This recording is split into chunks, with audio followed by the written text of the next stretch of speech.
यदा यदा हि धर्मस्य वर्णाश्रमवतां धर्म एष आचरण लक्षण स एव मद भक्ति युक्तो निश्रेयस्कर पर। जो इस वर्णाश्रम प्रणाली के अनुयायी हैं वे उचित आचार की प्रामाणिक प्रथाओं के अनुसार धार्मिक सिद्धांतों को स्वीकार करते हैं। जब प्रेमा भक्ति में ऐसे वर्णाश्रम कर्म मुझे अर्पित किए जाते हैं तो वे जीवन की चरम सिद्धि देने वाले होते हैं। तात्पर्य श्रील प्रभुपाद जी द्वारा। श्रील प्रभुपाद की जय। वर्णाश्रम प्रणाली के अनुसार विभिन्न आश्रमों तथा वर्णों के सदस्यों को अनेक परंपरागत कार्य करने होते हैं। यथा पूर्वजों को उनके पाप फलों से बचाने के लिए पितरों की पूजा करना, ऐसे समस्त वैदिक अनुष्ठान, यज्ञ, तप इत्यादि भगवान श्री कृष्ण के चरण कमलों पर अर्पित कर देने चाहिए। तब वे ही भगवत धाम वापस जाने के दिव्य साधन बन जाते हैं। दूसरे शब्दों में कृष्ण भावनामृत या श्री कृष्ण की प्रेमा भक्ति प्रगतिशील मानव जीवन का सार समाहार है। 48वां श्लोक। एते विहितं साधो भवान पृच्छति यत् माम यथा स्वधर्म संयुक्तो भक्तो माम समियात् परम। हे साधु उद्धव, तुमने जैसा पूछा मैंने तुम्हें वे सारे साधन बतला दिए हैं जिनसे अपने नियत कर्म में लगा हुआ मेरा भक्त मेरे पास वापस आ सकता है। इस प्रकार श्रीमद् भागवत के 11वें स्कंद के अंतर्गत वर्णाश्रम धर्म का वर्णन नामक 18वें अध्याय के श्रीला भक्ति वेदांत स्वामी प्रभुपाद के विनीत सेवकों द्वारा विरचित तात्पर्य पूर्ण हुए। ओम ज्ञानतिमिरन्धस्य ज्ञानाञ्जनशलाकया चक्षुरुन्मिलितं येन तस्मै श्रीगुरवे नमः। श्रीचैतन्यमनोभीष्टं स्थापितं येन भूतले स्वयं रूप कदा मह्यं ददाति स्वपदान्तिकं। वन्देऽहं श्रीगुरो श्रीयुतापदकमलं श्रीगुरोन् वैष्णवांश्च श्रीरूपं साग्रजातां सहगण रघुनाथान्वितं तं सजीवं साद्वैतं सावधूतं परिजनसहितं कृष्णचैतन्यदेवं श्रीराधा कृष्णपादान् सहगणलिता श्रीविशाखान्वितांश्च नमो विष्णुपादाय कृष्णप्रेष्ठाय भूतले श्रीमते भक्तिवेदांत स्वामिनिति नामिने। नमस्ते सारस्वते देवे गौरवाणी प्रचारिणे निर्विशेषा शून्यवादी पाश्चात्य देशतारिणे। नमो महावदन्याय कृष्ण प्रेम प्रदायते कृष्णाय कृष्ण चैतन्य नामने गौरतुषे नमः। हे कृष्णा करुणा सिंधु दीनबंधु जगतपते गोपेशा गोपिका कांता राधा कांता नमोस्तुते। सप्त कंचन गौरांगी राधे वृंदावनेश्वरी वृषभानुसुते देवी प्रणमामि हरिप्रिये। वाञ्छाकल्पतरुभ्यश्च कृपा सिन्धुभ्य एव च पतितानां पावनेभ्यो वैष्णवेभ्यो नमो नमः। जय श्री कृष्ण चैतन्य प्रभु नित्यानंद श्री अद्वैत गदाधर श्रीवासादि गौर भक्त वृंदा। हरे कृष्णा कृष्णा कृष्णा हरे हरे हरे राम राम राम हरे हरे। हरे कृष्णा। आप सबका स्वागत है प्रातःकालीन श्रीमद् भागवती सत्र में। इस्कॉन पंढरपुर के सभी जो मैनेजमेंट की टीम है उनको धन्यवाद कि उन्होंने मैं जो भी श्रील प्रभुपाद जी के तात्पर्य से सीखा हूँ उसको थोड़ा सा व्यक्त करना चाहूँगा। हालांकि उसमें कई त्रुटियाँ हो सकती है और यहाँ कई वरिष्ठ भक्त भी है जो ज़्यादा जानते हैं बट स्टिल आपने ये मौका दिया है। तो वर्णाश्रम धर्म में जो प्रभुपाद जी के मैंने कुछ कलेक्शन किया, संलग्न किया है पढ़ करके, उसके बारे में आपको बताना चाहूँगा। श्रील प्रभुपाद जी वर्णाश्रम धर्म के बारे में जब बात आती थी तो एक बात कहते थे कि भारत समाज में जो हमारा वास्तविक धर्म है वो वर्णाश्रम धर्म है। अभी जैसे आप देखोगे लोग हिंदू धर्म, मुस्लिम धर्म, क्रिश्चियन, जीव ऐसे करके बांटते हैं और ये पॉलिटिकल मुद्दा भी बन जाता है कई बार। लेकिन प्रभुपाद जी हमेशा कहते हैं कि हमारा धर्म हिंदू धर्म नहीं है, हमारा धर्म वर्णाश्रम धर्म है। तो धर्म क्या है पहले समझिए, धर्म जानना बहुत इंपॉर्टेंट है। लोग जो है फालतू में झगड़ा करते रहते हैं, किसी को किसी का धर्म पता नहीं है। जैसे प्रभुपाद जी 1947 में जब युद्ध हुआ इंडिया पाकिस्तान में, और दोनों तरफ के लोग मारे गए, बहुत लोग मरे, तो म्यूनसिपालिटी जैसे कुत्तों को आके लेके जाती गाड़ी में, तो ऐसे हिंदू धर्म के शरीर को और मुस्लिम धर्म के शरीर को उठा के लेके जा रही थी ऐसा, क्योंकि बहुत मास किलिंग हुआ था। तो प्रभुपाद जी अपने लेख में लिखते हैं कि बताइए कौन हिंदू है कौन मुस्लिम है, दोनों एक मृत शरीर है। तो इसलिए धर्म क्या है जानना बहुत जरूरी है। और आप देखोगे शास्त्र में धर्म के विषय में बहुत जानकारी दी गई है, खासकर श्रीमद् भागवत में। तो हम छठे स्कंद में ये बात पढ़ते हैं, जब यमराज जी खुद अपने मुख से कहते हैं धर्मम तु साक्षात भगवत प्रणीतम, धर्म वो है जो भगवान द्वारा दिया गया है। सेम बात आप गीता में भी आके देखिए, भगवान क्या कहते हैं, हाँ, मया सृष्टम चातुर्वर्णम मया सृष्टम गुण कर्म विभागस। मया सृष्टम बहुत इंपॉर्टेंट ये वर्ड, मेरे द्वारा बनाया गया है। तो ये कोई या ये जो ब्राह्मण क्षत्रिय वैश्य शूद्र गृहस्थ ब्रह्मचारी, ये कोई इंसान नहीं बनाया है। मया सृष्टम, भगवान बोलते मैं बनाया हूं। और जो भी चीज भगवान बनाए वो परफेक्ट है, वो कभी गलत नहीं हो सकता।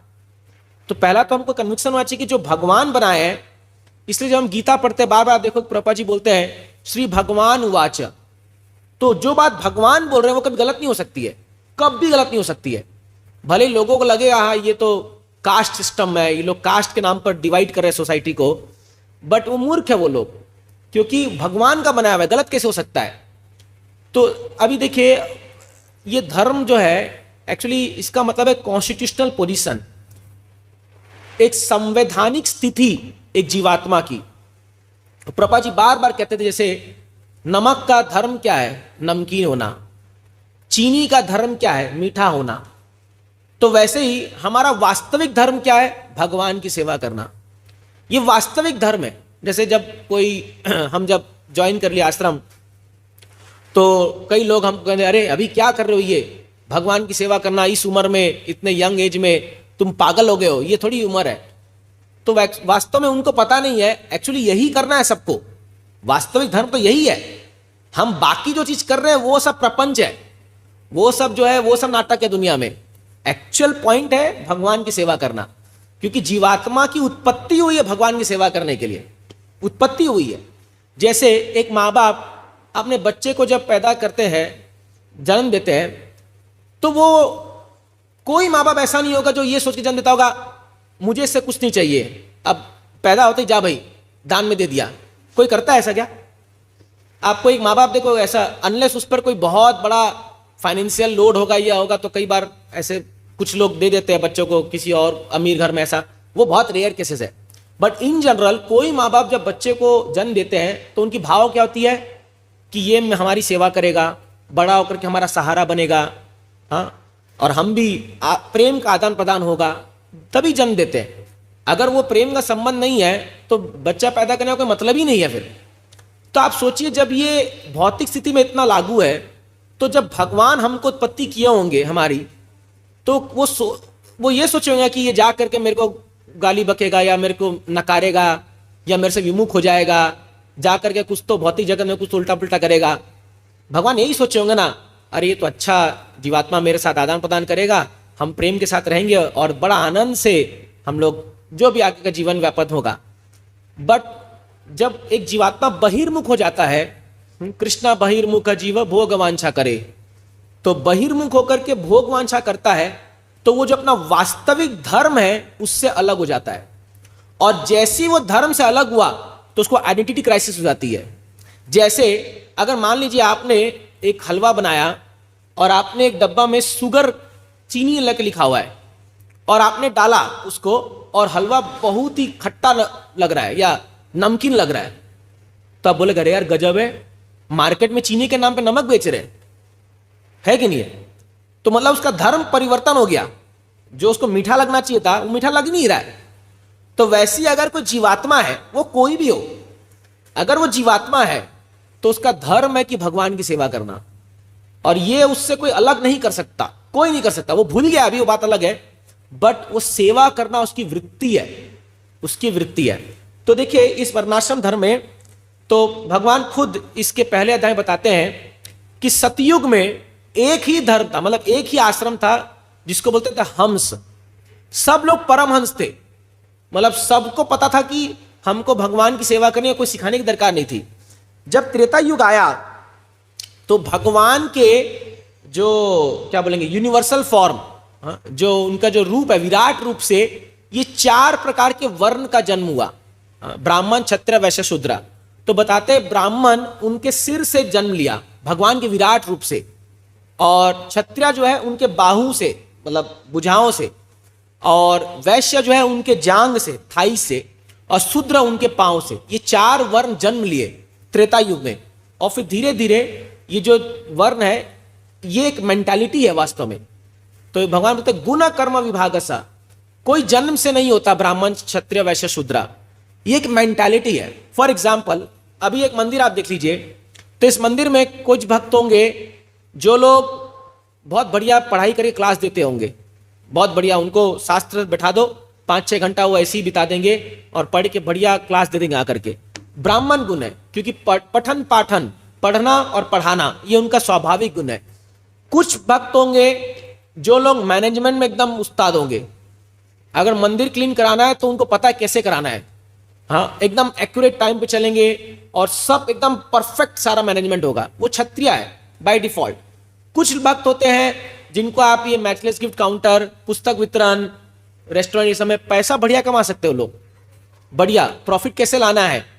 तो बहुत अच्छा, अभी हमारे मंदिर उधर नवी मुंबई में वो हमारा मैचलेस गिफ्ट का स्टोर था, तो उसमें मैंने पहले बहुत स्ट्रगल हो रहा था प्रॉफिट लाने में, क्योंकि जो भक्त वहां बैठे थे वो बेचारे इतने विनम्र थे कि कोई आता था, प्रभु जी एक फीडबैक दो ना, जाओ ले लो, भगवान की सेवा तो है ले लो, ऐसे करके पूरा स्टोर खाली कर दिया बांटते बांटते। जब लास्ट में वो कैलकुलेशन आया कि क्या प्रॉफिट लॉस आया, कुछ नहीं है, 0। प्रभु जी सब भगवान की सेवा है ना, ये तो भगवान का है ना। बोले अरे बाबा ऐसे मंदिर नहीं चलेगा, भगवान का तो है लेकिन धन भी तो चाहिए ना। फिर चेंज किया गया इंचार्ज को, अभी जो आया आप उसे एक फीडबैक मांग के दिखाओ, वृंदावन से 10 रुपए में लाएगा 40 में बेच देगा यहां पर। तो बोलेंगे 30 रुपए काहे का, बोलेंगे ट्रैवलिंग टैक्स और हमारा मंदिर में इस्कॉन का ब्रांड लग गया इसमें, वो लाया होगा वृंदावन ने कहीं वहां से छोटे से मार्केट से, बट बिजनेस स्किल है। तो मैंने देखा बहुत प्रॉफिट कर रहा है अभी उसमें, अच्छी बात है, ये भी चाहिए भगवान की सेवा के लिए, ये भी चाहिए। तो ये वैश्य प्रवृत्ति बाय डिफॉल्ट है। और कुछ भक्त होते हैं जो लोग को ज्यादा कुछ नहीं चाहिए, आप खाली सेवा दे दो, थोड़ा झाड़ू मार दो, क्लीनिंग कर दो, चेयर लगा दो, ये सब सेवा, सब सेवा है, कोई इसमें हम भेदभाव नहीं कर रहे कि ये बड़ा कि छोटा, लेकिन ये स्वाभाविक गुण है, स्वाभाविक गुण है। तो एक गुरु क्या करते हैं, एक गुरु जो होते हैं वो अपने शिष्य के स्वाभाविक गुण को समझ करके उसको सेवा में लगा देते हैं। अब बड़ा ब्यूटीफुल है, देखिए इस्कॉन जो प्रभुपाद जी ने बनाया है, इतना सुंदर संस्था है ये, क्या बोलूं मैं आपको, गजब है। अगर आप पढ़ोगे इस चीज को, प्रभुपाद जी ने ये चारों वर्ण के लोगों के लिए इस्कॉन में व्यवस्था बना दी है कि तुम आ जाओ, कोई भी आ जाए, कोई भी मंदिर में आ जाए, और बस उसको उसके वर्ण के अनुसार उसकी सेवा मिल जाए, वो पूरा जीवन बिता सकता है इस्कॉन में, पूरा जीवन वो लगा सकता है पूरे इस्कॉन में।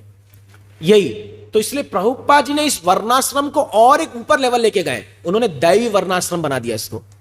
कैसे, मैं आपको बताता हूं। श्रीमद् भागवतम में पहले स्कंद के 2 अध्याय में यह श्लोक आता है, बहुत सुंदर श्लोक, आप जानते ही होंगे। अतः पुंबिर्दुज श्रेष्ठा वर्णाश्रम विभागस स्वानुशिष्य धर्मस्य संसिद्धि हरितोषणम। वर्णाश्रम धर्म का एम क्या है, संसिद्धि हरितोषणम, भगवान की संतुष्टि। अगर कोई व्यक्ति, अगर कोई बोलता है कि मैं बहुत अच्छा गृहस्थ हूं, मैं मेरे गृहस्थ धर्म का पूरा पालन कर रहा हूं, मेरे बच्चे को मैंने सेटल कर दिया, मेरा बैंक बैलेंस अच्छा है, मेरी पत्नी को मैंने सब कुछ दिया, साड़ी गहना लत्ता सब कुछ दे दिया, मैं बहुत अच्छा गृहस्थ पालन कर रहा हूं, लेकिन अगर वो एक चीज मिस कर गया, क्या, हरितोषणम, वो भगवान को संतुष्ट नहीं कर पाया, वो सब बेकार है। स्वनुष्ठिस्य, बहुत अनुष्ठान से अपने धर्म का पालन कर रहा है, अपने वर्ण और आश्रम का पालन कर रहा है, लेकिन भगवान को संतुष्ट नहीं कर रहा, तो ये बेकार है, ये शास्त्र कहता है। नेक्स्ट श्लोक में क्या कहते हैं, धर्म स्वनुष्ठित पुंसाम, उसी अध्याय में श्लोक आता है, विश्वक्षेन कथा सूय न उत्पादयति रतिम श्रम एव हि केवलम। यदि कोई व्यक्ति अपने धर्म को पालन कर रहा है, चाहे ब्रह्मचारी हो, चाहे गृहस्थ हो, चाहे वानप्रस्थ, चाहे सन्यासी हो, और उसके मन में भगवान, विश्वक्सेना भगवान का नाम है, उनके कथा के प्रति रुचि उत्पन्न नहीं हो रही है, तो श्रम एवं केवलम, फालतू में लेबर कर रहा है वो, फालतू में मेहनत कर रहा है वो। तो इसीलिए प्रभुपाद जी क्या बताते हैं कि आप कोई भी वर्ण आश्रम में क्यों ना हो, लेकिन आपका सेंटर पॉइंट कृष्णा होना चाहिए। ये बहुत जरूरी है, सेंटर पॉइंट कृष्णा। इसलिए हम कई बार देखे हैं, कई, जैसे मैंने कई फैमिलीज को देखा, इतने मेटिकुलसली मैनेज करते अपने परिवार को, एकदम उनके बच्चे एकदम टिप टॉप रहेंगे, एकदम बढ़िया पढ़ाई एजुकेशन सब करेंगे, लेकिन भगवान का कोई नामो निशान नहीं है, क्योंकि वो व्यक्ति खुद भगवान बन जाता है उसमें। वो क्या चाहता है एक्चुअली, देखिए आप देखोगे जीवात्मा कितना इमिटेट करता है भगवान को। तो जीवात्मा आता क्यों संसार में, वो भगवान को बोलता है भगवान मुझे आपका एंजॉयमेंट नहीं चाहिए, मैं अपना दुनिया खुद बसाऊंगा। भगवान बोलता है बेटा मत जा, मेरे से अलग होके जाएगा, बहुत लात खाएगा और परेशान हो जाएगा। वो बोलता नहीं नहीं, मेरे में सब गुना, मैं सब कर लूंगा अपने आप, आपकी कोई दरकार नहीं मेरे को। तो बोले ठीक है। तो बोले कहाँ जाएगा, तो बोले मेरे को मेरा स्थान दो। जैसे कई बार एक पिता का कोई बिगड़ेल बच्चा हो जाता है तो बाप से झगड़ा करता है, पिताजी मेरे को मेरा शेयर दे दो, मैं अपना खुद देख लूंगा। तो पिताजी बोलते हैं बेटा तू जानता नहीं संसार बहुत कठिन है, यहाँ इतना बहुत मुश्किल है यहाँ पर कमाना और रहना, मैं बहुत मेहनत से पूरा एम्पायर क्रिएट किया, सब तेरा ही तो है। नहीं नहीं नहीं, मुझे इंडिपेंडेंट चाहिए। सेम चीज हम भी कृष्ण को बोलते हैं, मुझे इंडिपेंडेंट चाहिए। तो भगवान बोलते हैं ठीक है, अब देख तू गोलोक वृंदावन में तो तू हमारे मेरे साथ एक ही एंजॉयर है, यहाँ पर वो मैं हूं, और तू मुझे रिप्लेस नहीं कर सकता, तो तेरे को तेरा स्थान देना पड़ेगा। तो इसलिए ये भौतिक दुनिया बना दिया भगवान ने, और सबको अपना अपना स्थान दे दिया, जाओ अब जो करना है करो। अब वो यहां आता है। अब प्रॉब्लम क्या है, ऐसे बहुत सारे जीवात्मा जो यहां रखे हैं, हम सब है ही ना। अब सब चाहते हैं कि मैं मालिक बनूं, सब चाहते हैं ना। अभी परसों इलेक्शन रिजल्ट है, आप देखो लोग कैसे पीछे पड़े हुए हैं एकदम। कोई नेता अच्छा करना भी चाह रहा है तो उसको इतना पीछे, बाप रे बाप, क्योंकि पोजीशन बहुत खतरनाक है, हॉट सीट है ना, बहुत खतरनाक है पोजीशन, क्योंकि सबको चाहिए कि मैं बैठना चाहिए वहां पर, मैं राजा होना चाहिए, मुझे वो पद मिलना चाहिए, और सब उसके लड़ रहे। इसलिए प्रभुपाद जी बोलते थे द ओनली प्रॉब्लम विद जीवात्मा is the tendency to lord over material nature. मुझे संसार का मालिक बनना है, मुझे भगवान बनना है, और उसके लिए बहुत मेहनत करता है, बहुत, इधर जमीन खरीदता है, उधर जमीन खरीदता है, इधर फ्लैट खरीदता है, इधर खरीदता है, अपना एम्पायर बनाता है पूरा बड़ा एकदम, करते करते करते करते जब वो एक पहुंचता है, माया आती है, एक लात मारते, चल निकल, get out, you can't claim anything. एक इंच भी क्लेम नहीं कर सकता, एक इंच भी क्लेम नहीं कर सकता। उसको 4 पहिए में ठा के जला के बस में बाय बाय। वो इतना क्रिएट किया। अभी मैं गया एक घर में, हमारे रिलेटिव में गया, तो मैं जिस परिवार से बिलोंग करता हूँ, ये सब जमीन में लोग भयंकर खरीदते हैं लोग सब। तो वो बैठ के गिना रहे हैं, मेरा यहाँ इतना का जमीन है, ये जमीन है, वो है, ये है, ये है। मैं पक गया, मैं बोला जब तुम्हारा अंतिम समय आएगा ना, तो एक भी तुमको 4 फीट में ही उठा के वहीं गाड़ देंगे, या तो जला देंगे, भस्म कर देंगे। तो क्या है, ये हमको समझ में नहीं आता। कह रहे हम क्यों, हमको जितना रहने की जगह चाहिए उतना रह के शांति से रहो ना, क्या टेंशन है। लेकिन तो कितना एक्सपेंशन करते लोग, कितना ये, जैसे कई बार जो ये बड़े रियल एस्टेट वाले होते हैं ना, वो अपने परिवार वालों को लेके जाते हैं और एक बड़ा दिखाते हैं, देखो जहां तक आग जा रही है ना वहां तक मेरी जमीन है, वो देखो वहां तक, बड़े प्राउडली वो बोलता है। बट उस मूर्ख को पता नहीं है वास्तव में तुम्हारा नहीं है, वो तुम्हारे नाम पे 50 साल के लिए है, फिर किसी और के नाम पे चला जाएगा। और यही होता आ रहा है, यही होता आ रहा है कि नहीं है। तो पॉइंट ये है कि जो लॉर्डिंग ओवर नेचर है, इसको खत्म करना है हम लोग को। तो जो हम ये भक्ति का जो मार्ग हम प्रैक्टिस करते हैं, ये नाम संकीर्तन, इसका एक ही उद्देश्य है कि कैसे हम अपने वास्तविक स्थिति में आ जाए और हम ये समझ जाए, हम ये कन्विंस हो जाए कि मैं कृष्ण का नित्य दास हूं। ये हम समझ जाए कि भगवान आप एंजॉयर हो, हम दास हैं। खाली यही है। जिस दिन हमें समय ये चीज समझ गए, जीवा कृष्ण दास ए विश्वास कर ले तो और दुख ना आई, भक्तों को लिखते थे राधा कृष्णा बोल बोल बोलो रे सोबाई, सुंदर गीत में लिखते हैं जीवा कृष्ण दास ए विश्वास। अगर आपको विश्वास हो गया कि आप कृष्ण के दास हो तो और दुख नहीं है आपको जीवन में, बिल्कुल दुख नहीं, आपको कोई कष्ट नहीं है। आपको शरीर तो कष्ट देगा ही, लेकिन आप मन से आपको कभी दुख नहीं होगा। लेकिन ये पॉइंट हम मानने को तैयार नहीं है कि हम कृष्ण के दास हैं। तो ये जो वर्णाश्रम धर्म के बारे में श्री चैतन्य महाप्रभु रामानंद राय से वार्तालाप करते हैं।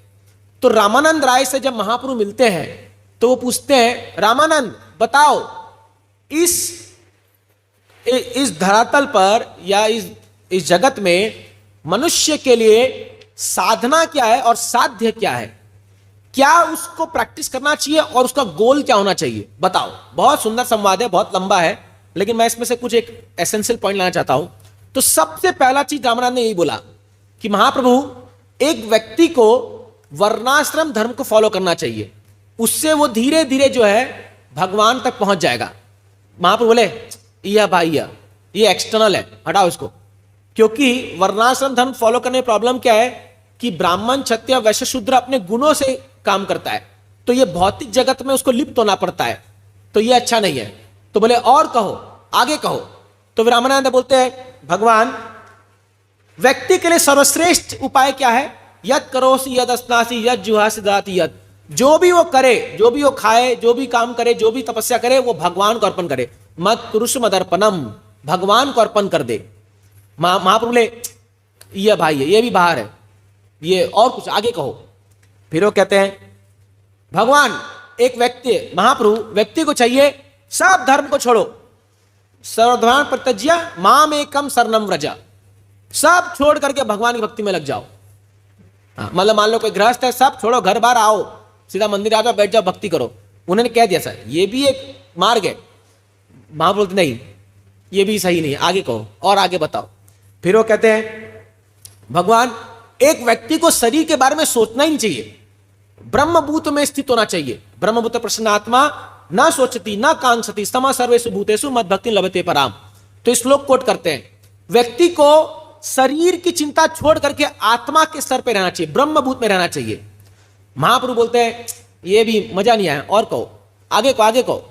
देखिए महाप्रभु कैसे निकलवा रहे हैं रामानंद राय से। हाँ, रामानंद राय इतने महान भक्त, उनसे निकलवा रहे हैं। अभी एसेंस में पहुंचेंगे महाप्रभु। तो फिर बोलते हैं, एक व्यक्ति को केवल बैठ के भगवान की सुंदर कथाओं को सुनना चाहिए। ज्ञाने प्रयास उपास्य नमंत एवं जीवंति सन्मुखदीय भवदीय वार्तम स्थाने स्थिता सुतिगतान तनुवान मनोभीर ये प्रयास अजितो जितो से पिता स्त्री लोक्यम। ज्ञान कर्म के मार्ग को छोड़ करके जिस स्थान में हो बैठ के केवल भगवान की कथा सुनो, उससे क्या होगा? वो भगवान जो अजीत है, अनकॉन्करेबल है, उनको तुम जीत जाओगे केवल सुनने से, कथा सुनने मात्र से। महाप्रभु ने बहुत बढ़िया, तो बढ़िया कहा, बट और कुछ कहो। महाप्रभु कहा ये सही है क्योंकि शुद्ध भक्ति है, और कुछ कहो। तो फिर वो बोलते हैं, महाप्रभु, एक व्यक्ति को भगवान को प्राप्त करने के लिए बहुत तीव्र लौल्यम होना चाहिए। तत्रापि लौल्यम एक मूल्यम, इंटेंस ग्रीड डेवलप करना चाहिए कि मुझे कृष्ण चाहिए, कोई भी हाल में मुझे चाहिए, ये लौल्यम डेवलप करना चाहिए उसको। तो मां बोले वेरी गुड, और कहो, आगे कहो। रामन राय फिर बोलते हैं, महाप्रभु, अब ये जब ये इंटेंस ग्रीड आ गया तो एक्चुअली थोड़ा सा बताता हूं कि क्या होता है। जब एक व्यक्ति भगवान को सेवा करने के लिए बहुत इंटेंस ग्रीड अपने मन में ले आता है, तो वो भगवान के किसी पर्टिकुलर डिवोटी, कोई पर्टिकुलर भगवान के पार्षद के जैसा सेवा कर जाता है। फॉर एग्जाम्पल, जब आप भक्ति में आगे बढ़ेंगे तो जैसे पहले साधना भक्ति है, फिर जो है हमारा रागानों का भक्ति, साधना में रागानों का भी आता है, फिर रागात्मिका भक्ति है, भाव भक्ति, प्रेम भक्ति है। तो जब प्रेम की अवस्था पहुंचता है वो, तो वो एक पर्टिकुलर डिवोटी, फॉर एग्जाम्पल अगर भगवान के माता पिता नंद महाराज यशोदा, या भगवान का कोई सखा मधुमंगल या सुबल या कोई गोपी, उस भाव में सेवा करना चाहता है, तो वो पर्टिकुलर जो भगवान का पार्षद है वो बहुत अट्रैक्ट करता है इस व्यक्ति को, साधक को, बहुत ज्यादा, और उसी को स्मरण करता है। और होता क्या है, जब वो पूर्ण रूप से सिद्धि प्राप्त करता है, मतलब भक्ति प्राप्त कर लेता है, तो वो भगवान के भौम्य लीला में प्रवेश करता है। अभी भगवान कहीं ना कहीं लीला कर रहे हैं, कहीं ना कहीं भगवान गोवर्धन उठा रहे हैं, कहीं ना कहीं भगवान का जन्म हो रहा है, क्योंकि भगवान नित्य लीला है। तो वो व्यक्ति अभी इस धरती को छोड़ करके उस धाम में जगह पे जाएगा जहां भगवान लीला चल रही है, और वहां पर वो जो पर्टिकुलर भक्त है जिनका ये इतने समय से वर्शिप कर रहा है उनको, वो उनको ट्रेनिंग देता है कैसे सेवा करनी है भगवान की, और वो ट्रेनिंग के बाद फिर वो जाता है बैक टू गॉडेड, भगवत धाम जाता है वो।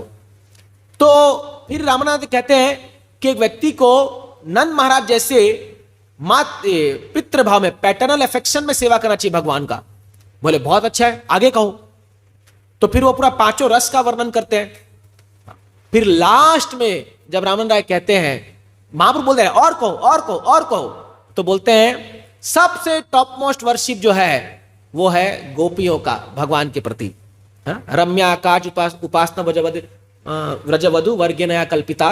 तो गोपियों का जो भाव है वो सबसे टॉप मोस्ट है। फिर राम बोलते इससे आगे मुझे कुछ पता ही नहीं है। महाप्रभु बोलते हैं नहीं और कहो, मेरा मन संतुष्ट नहीं हुआ है, मुझे और सुनना है, क्योंकि तुम ही एक व्यक्ति हो इस धरती पर जो हाईएस्ट चीज जो है, जो इस दुनिया में सबसे ऊंचा फिलॉसफी है या रस है या मेलो है, वो तत्व को तुम ही बता सकते हो, बताओ। और बोले महाप्रभु मुझे कुछ नहीं पता, इसके आगे नहीं पता है, बताओ।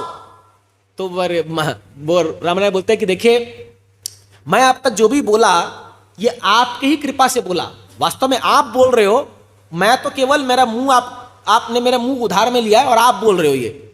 बोले नहीं रामनंद बोलो बोलो और बोलो।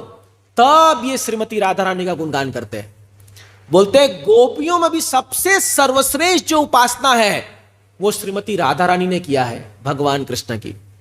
और जब महाप्रभु ये सुनते हैं तो महाप्रभु रामानंद तो गले लगा लेते हैं, और तब रामानंद राय को उनके आंखों के सामने भगवान चैतन्य महाप्रभु राधा और कृष्ण के रूप में दर्शन देते हैं उनको। तो राधा और कृष्ण के रूप में जो है उनको दर्शन होता है। यहाँ फोटो होगा शायद, हाँ ये तो रहा, देखिए रामानंद राय को, अच्छा है एकदम। तो रामानंद राय समझ नहीं पाता क्या हो रहा है मेरे साथ। अभी महाप्रभु दिख रहे, फिर राधा कृष्ण दिख रहे, महाप्रभु दिख रहे, राधा कृष्ण दिख रहे, पूरा बिल्डर हो जाते वो। लेकिन ऑफकोर्स वो तो स्वयं भगवान के सखी है, रामानंद राय ललिता सखी है शायद, विशाखा रामानंद राय विशाखा है।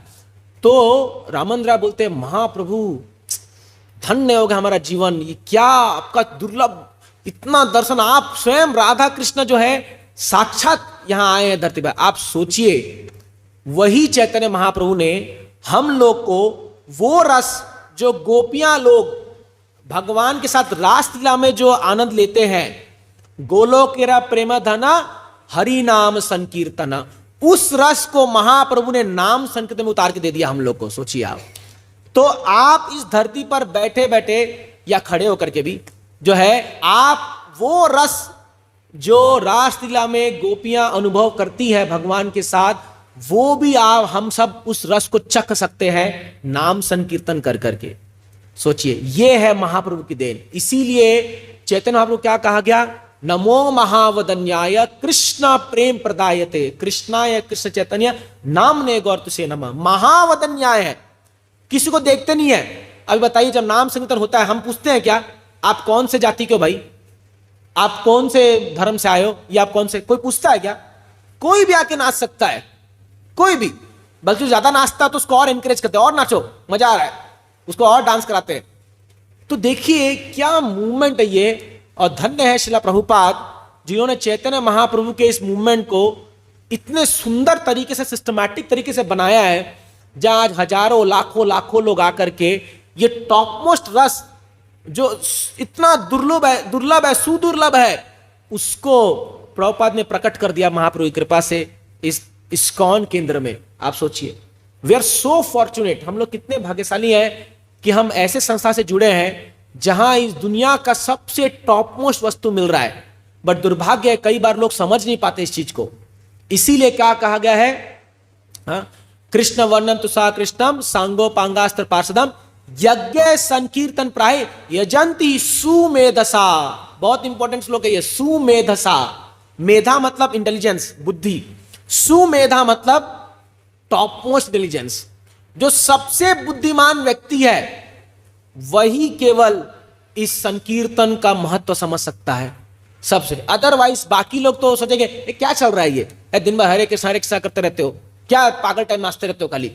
बट उनको पता नहीं है कि ये पागल टाइम नाचने से ही हमको सबसे टॉप मोस्ट चीज मिलने वाली है दुनिया की नहीं, पूरे ब्रह्मांड की नहीं, पूरे आध्यात्मिक जगत की जितना भी सबसे टॉप मोस्ट चीज ये संकीर्तन में हमको मिलने वाला है। इसलिए नाम संकीर्तन सबसे इंपॉर्टेंट है, सबसे ज्यादा इंपॉर्टेंट है। और श्री चैतन्य महाप्रभु की इस कृपा से जो है, अभी प्रभुपाद जी की कृपा से वर्णाश्रम धर्म जो लोग फॉलो करते हैं, तो अगर आप गृहस्थ हैं तो गृहस्थ धर्म पालन कीजिए, लेकिन कृष्ण को केंद्र बनाइए। अगर आप वानप्रस्थ हैं तो वानप्रस्थ धर्म पालन कीजिए, बट कृष्ण केंद्र होना चाहिए।